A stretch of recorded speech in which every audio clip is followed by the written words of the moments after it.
The Adventures of Frank Race, starring Tom Collins.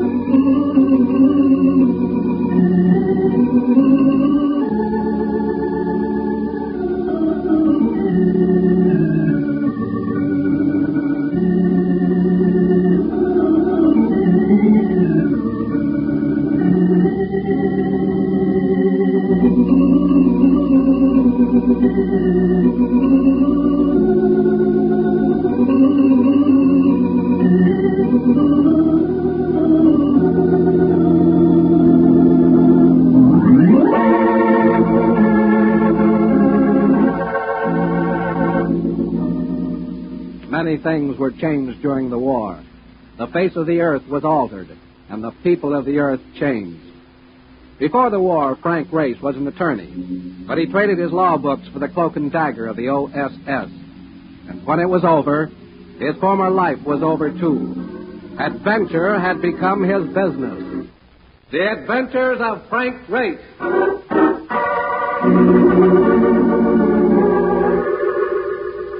New York in the spring, just after a rain, with the sun sneaking a look at you now and then. Everything glistened, particularly the girls in those transparent raincoats. I was walking right alongside one of them, a blonde who was putting ideas in my head, when... Mr. Race! Frank Race, hey! It was Mark Donovan, coming in fast as usual. I crawled into his cab, a vehicle that looked as though it must have gone through the Battle of the Bulge. I've been looking all over for you. Called company apartment from Intercontinental Maritime Underwriters. A guy named Chalmers Latham. An interesting piece of news. Start beating those signals, Mark. A guy named Chalmers Latham. I remembered him from the Rotogravures. First family, good-looking, shoots golf along with the pros. Frank very well in business. He drew salary as an executive vice president in charge of claims. And at the moment, he wasn't happy. I don't believe we've met before, Race. I don't believe so. I heard of you through McCormick, our chief adjuster. Attorney, aren't you? That's right. The OSS during the war, quite a lot of foreign service, decorated several times. You've got me. Might I ask why you prefer not to practice your profession? Well, I got fidgety in courtrooms. It's a handicap. Irritates the judges. I'd like to point out, Race, that the function of this office is to adjust claims, not to investigate them. But you've had one come along that looks fuzzy. Not one, two. Two freighters operated by the same firm. A claim in each case is for total loss. How did they go? Overdue and presumed lost. Frankly, they just disappeared, without traces. Ship, cargo, and crew. Well, sounds like an interesting assignment. As I just mentioned, our function is to adjust claims and, well... You don't want to make a fuss. You understand. Now, the claims may turn out to be perfectly legitimate. So I suggest that, on the surface, you make it apparent that you're not working for us. Pardon me, Lord. Yes? I'll put Miss Denine on. No, wait a second. I'll talk to her out there. Excuse me a minute, Race. Yeah, quite all right, Liv. It took at least 15 minutes. And when he came back, he kept moving around, smoking rapidly. You free this evening, Race? I could be. I'd like to take you to Sally Denine's for dinner. Informal or white tie? White tie. I'll pick her up at 8. I left Latham's office and headed for the elevator, but I never quite got to it.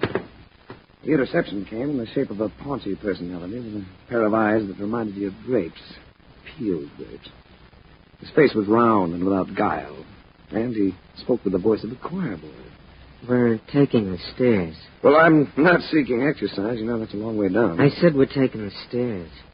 You go moving your flippers and you'll pick up a crop of bruises. I got the feeling I'd pick up more than that. Those orbs told me he'd been smoking a brand they don't advertise. We took the stairs. Stay close to the buildings. And remember, one phony move and I'll plant a slug in there. There were several cabs around, but no sign of Mark Donovan. We walked about 4 blocks to finally turn into the short blind alley, a loading dock. On hand were a couple of citizens who'd been fair game for any dragnet. One of them was an ordinary hood, but the other... Well, you remember the way a bootlegger used to dress when business was good? Slouch hat, double-breasted Chesterfield. Hello, Race. My name's Jacqueline. Eddie Jacqueline. Should that make me happy? I'm not here to stall around. What'll you take to turn down that job for Intercontinental? I might be able to answer that better if I knew what they intended to pay me. Now you're doing the stalling. Like I told you, Eddie, you don't have to offer him no dough. Just let me push him around a little. Like this? I heard you were pretty handy with that commando stuff. Well, he could have been friendlier about things. Walked me several blocks without uttering a civil word. I try to be friendly with people I do business with. You may as well get it straight, Jacqueline. I'm not doing business. I had an idea you'd say that, so I made plans. With a 45 in your hand. I respect you. Nemo, flag us a cab. All right, Race. Drift toward the street. Jacqueline gave the cabbie an east side address, and we lurched away. Our flying start made me glance at the driver. I had to swallow a grunt when I saw it was Mark. His eye in the mirror caught mine, and I got set for his play. And it wasn't long in coming. Getting a clear stretch ahead, he gunned the cab to about 50, then slapped on the brakes. I braced myself, and when Jacqueline and Nemo went forward, I grabbed both of them behind the head and pushed hard. Get him outside, Frank. Get out, Jacqueline! On your head, Frank, on your head. I was conscious of a sickening splash, and we all sprawled on the pavement. Nemo and I came up together, and I went at him with the sharp edges of my hand. He took 2 or 3 and then broke away into camp. Come on, Race, let's get out of here.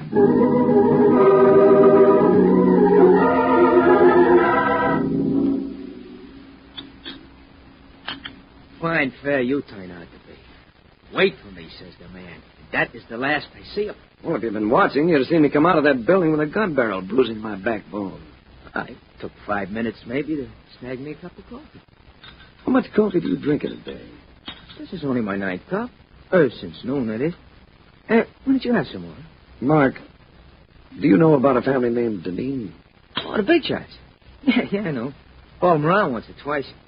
There is a girl that's a pip. Do they own ships? That's right, sure. The girl and her brother had a big court fight in 44. Did all the headlines.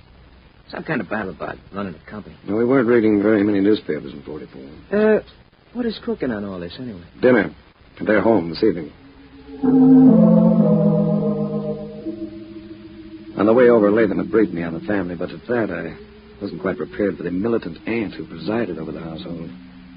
Miss Denine's aunt, Carrie Farrell, must have been about 45. Complexion had the look of freshly stirred oatmeal. She spoke in tones that seemed to be directed at someone behind you, about 50 feet behind you.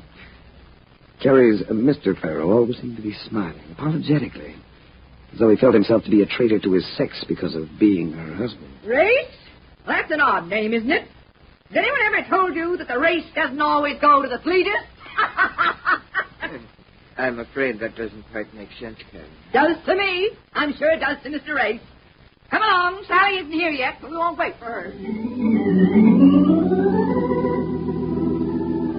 We were dabbling with the chocolate souffle, and I was wondering why Latham had bothered to set this up when she appeared in the doorway. You know, the loveliness of some women affects you gently, like the sampling of fine wine. With Sally Denine, it reached out and took you by the lapels and said, "Look at me." She wasn't a blonde. She didn't need to be. Not with that coloring. Not with that thick, dusky hair. Her eyes were large and sultry. When they settled on me, I wasn't conscious of where I was. Hi, I'm late, everybody. Hello, Chalmers. What have you been doing lately? Fretting about your ships? Oh, bother the ships. Yeah, it simply amazes me the way you all accept the situation so resignedly. What else can we do, Chalmers? None of us here knows a thing about shipping. Bob does, or should. By the way, Sally, where is your brother? I thought he'd be here tonight. With me here? Don't be silly, darling. Well, I wanted to see him because, well, I'm going to be frank with you. I hate to have to do it, but I'm forced to investigate the loss of those 2 vessels. Yes. And we'll keep it as quiet as possible. And I gather that Mr. Race will do the investigating. Yes. Well, whatever you think best, darling. As Uncle Nat said, we know very little about shipping.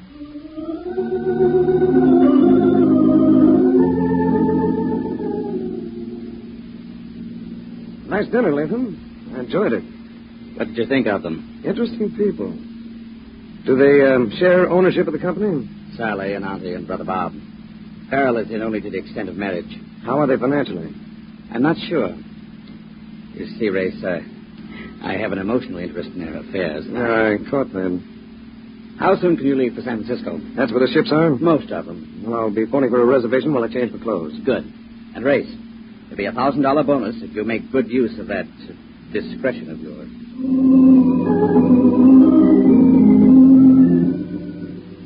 Frisco and fog. According to all reports, they're like bread and butter, particularly in spring.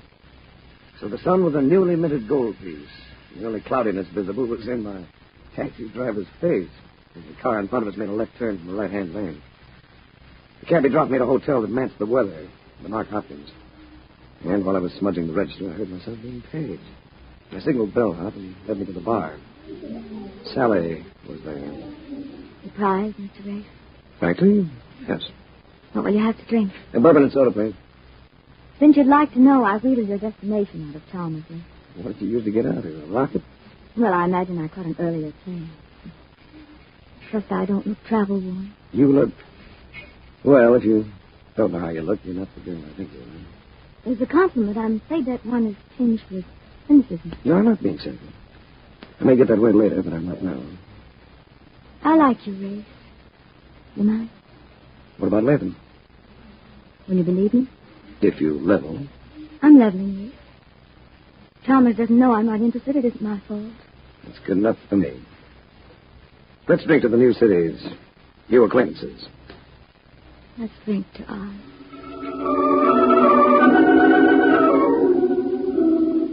I spent the next couple of days kicking around and asking questions about the missing ships. And I drew a lot of blanks. Then I ran into Sally again, at night, in the lobby of the hotel. Tell me, Race, have you been avoiding me? I've been circulating around. That's the way I earn a living. Aunt Carrie and Uncle Nat flew out. I'm having dinner with them. Why don't you join us? Here at the hotel? No. We have a house out here that we keep open the year round. In Francisco. How about them? Oh, well, I'll enjoy that. But I'm afraid I'll be a little late. See, there's a ship in the harbor I want to have a look at. The Hackensack Victory. Oh, that's one of ours. I know. Maybe you'd like to go along. Couldn't we make it tomorrow? Let's make it tonight. Think of what it'll do for your appetite. You're a very persistent man. The Hackensack Victory is an exact counterpart of the two ships that disappeared. You don't have to come if you don't want to. I'll come.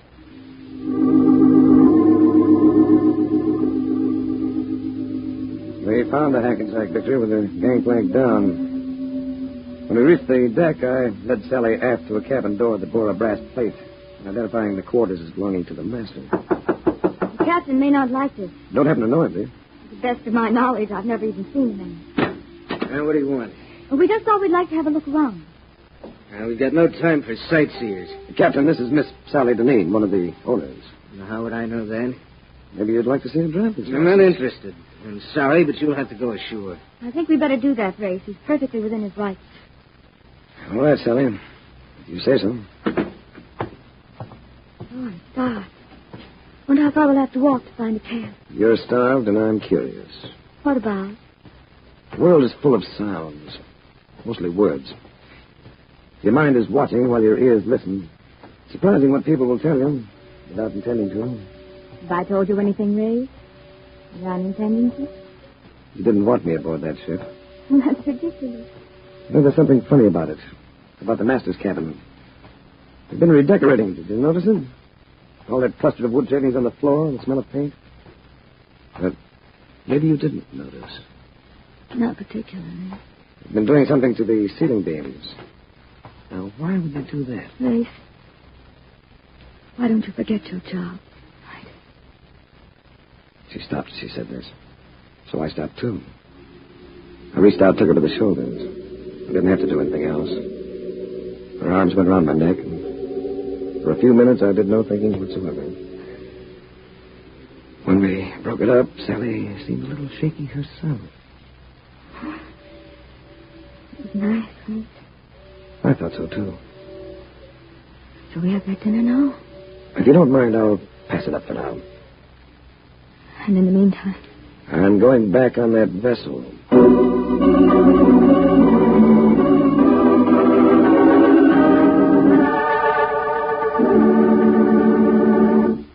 We'll return to the adventures of Frank Race in just about 1 minute.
And now, back to the adventures of Frank Race.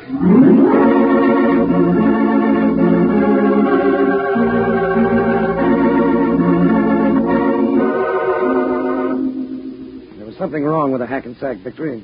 I was sure of that. And I couldn't drop the feeling that Sally Denine was in on it. The gangplank of the ship was up, so I picked a mooring line and managed a hand-over-hand passage that put me aboard. No one seemed to be around, but the master's cabin was unlocked, and I pushed my way in. It was the same lad. He started to be truculent again until he glimpsed the Smith & Wesson in my hand. Well, what do you want now? Just a little talk. Why don't you sit down? First, I'd like to know why the remodeling job. The beam up there. I don't know what you mean. That beam has just been cased with another piece of wood. Very skillfully, too. Why would anyone want to do that? This vessel carries a serial number. It's to be found on her engines, on her compass, on her keels. It's usually carved into the main beam of the master's cabin. Who'd want to be changing all that? I thought maybe you'd like to tell me. Not saying a word about anything. Maybe you'll talk at police headquarters. Put on your coat. You can't arrest me. Where's your authority? In my hand. Get that coat on. He was right. I had no authority. But somehow I was going to get him inside a police precinct. He left the cabin and went to the waist. We got halfway down the gangplank. That's you, Kennedy? Yeah, but watch out for this fella. He's hijacking me. Well, if it isn't Race. Going somewhere, Race? It was the foot of the gangway, all of them. Jacqueline, Grape Eyes, and Nemo. Take it carefully. He's got a gun on my side. We got rods, too. 3 of them. Why don't you try coming by, Race? Listen, Jacqueline. Listen carefully. I'm coming down with Kennedy in front of me. And you lads are going to back away to the left. Make any bad moves and I start blasting. I forgot the Grape Eyes wasn't exactly the rational type. I never cared for high dives, but it was either Jacqueline or a jackknife.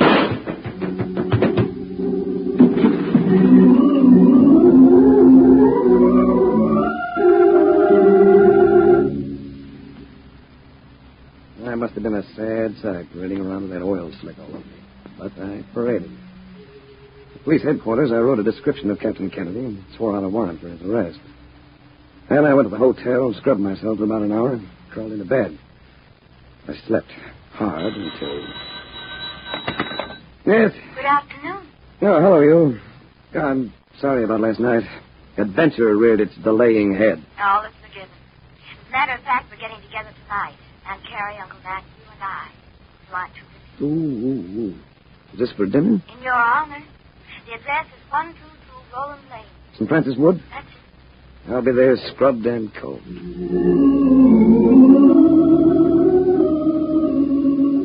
122 Roland Lane turned out to be an attractive sort of place. Monterey style, not unusually large. When I got inside, I was provided with the surprise of finding Chalmers Latham on hand. He drew me to one side. Anything to report? First you told me. Did Sally Denine and her brother ever patch up that disagreement they had a few years ago? No. Well, they never patched it up. Where is the brother? Have any idea? Does anyone have any idea? What are you getting at? If the brother were to die, would Sally come into any money? The best of my knowledge is the bill cuts her off for the customary $1. There's Carrie and Matt. I'll talk to you later. Well, what have you been doing with yourself, Mr. Race? I suppose I could say I've been looking for victory ships. Oh? Are there a lot of them? Good heavens, my dear. There were hundreds of them built during the war. And many a welder lost his life working between their double hulls. Some of them weren't built very well. A number of them are broken apart at sea. That could have happened to ours, couldn't it, Race? Yeah. You look pensive, Race. Did you hear me? I said you look pensive. Yeah, it must be this cigarette. I'm trying a new brand. Oh, come now, Race. Or maybe it's because I just realized what happened to those 2 vessels. You what? All right, Race, let's have it. If you own ships insured for $250,000 apiece, it's sometimes profitable to collect that insurance, isn't it? Quite profitable. But it would be more profitable if you could collect the insurance and still have the ships, wouldn't it? More profitable and less open to detection. What are you driving at? Victory ships. And the fact that so many of them were built. Ships that are exact duplicates except for their registry. Some of them are worth $250,000. Others you can pick up as salvage for a few thousand. Please come to the point, Mr. Race. The Hackensack Victory was originally bought for a salvage price, wasn't it? I think so. I believe our company had it refitted. And that happens to be my point. The Hackensack Victory was never actually rebuilt. What? The Hackensack Victory isn't the Hackensack Victory at all. It's the Jackson Victory, one of the ships you were supposed to have lost. Why, you must be insane. And it makes quite a picture. You have a sound vessel insured for a fat amount. You buy a battered sister ship for a couple of dimes, sink it somewhere, then transfer its identity to the valuable ship and declare the good one lost. Sweet maritime racket for somebody. But who? Who among us would do a thing like that? I beg your pardon, madam. There's a phone call from Mr. Race. It was the hotel, relaying a message from police headquarters. They picked up Kennedy and wanted me to come in and identify him. Sally had come to the phone with me, and I told her about it. Never mind calling a cab. We'll take my car. Come on. What could I say? We went to the car and blew out of there. Took me several minutes before I realized he was headed away from the city instead of toward it. I let out a yelp. Just relax, Race, and everybody will be happy. Hey, you little ninny, what are you trying to do? I'm sorry, Race. Company's been losing money for some time. I guess that brother of mine just couldn't take it. But I care for him, Race. I care for him, even though we don't get along. I care for him too much to see him disgraced. Hey, you little idiot, slow down. Don't move, Race. I'll wreck us if you do.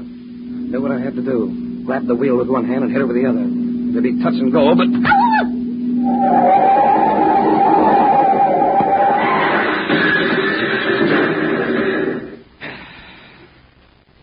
Well, have you ever tried to stop a speeding car with an unconscious girl flopping all over you?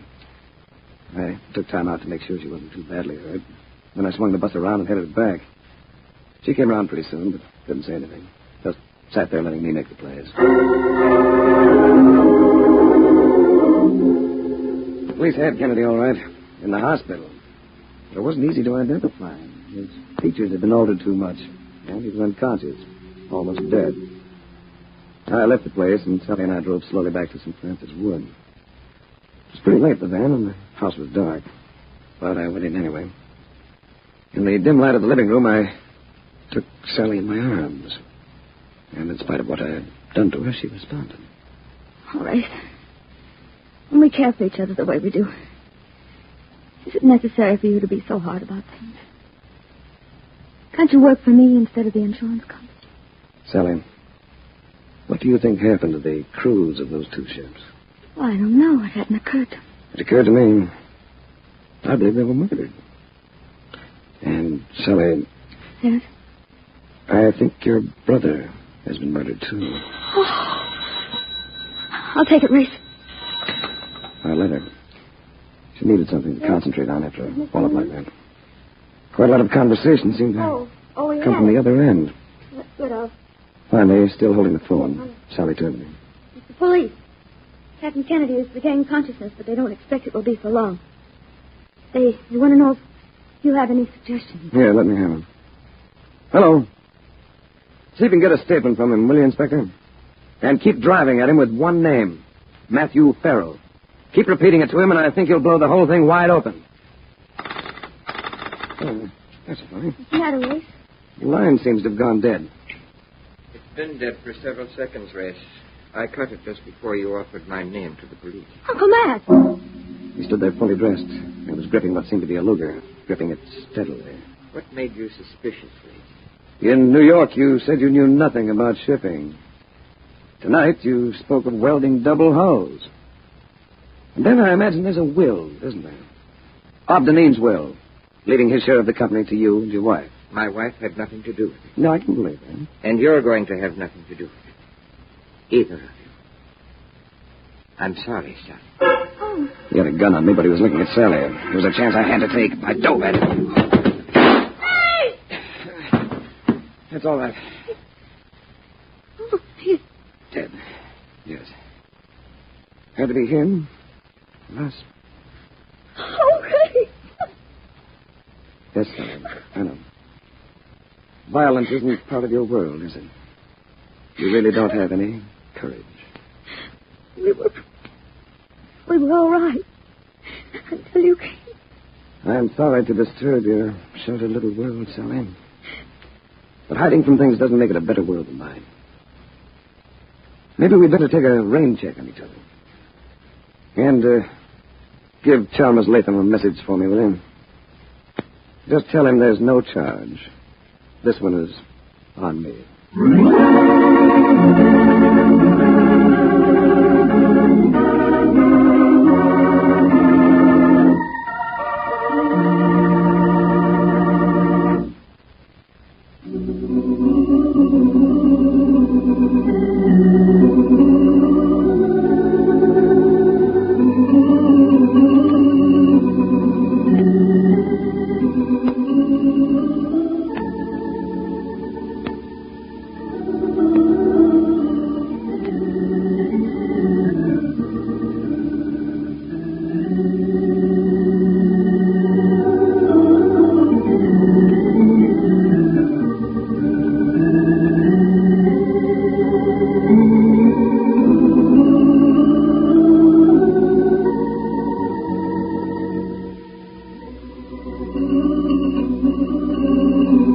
Adventures of Frank Race, starring Tom Collins, came to you from Hollywood.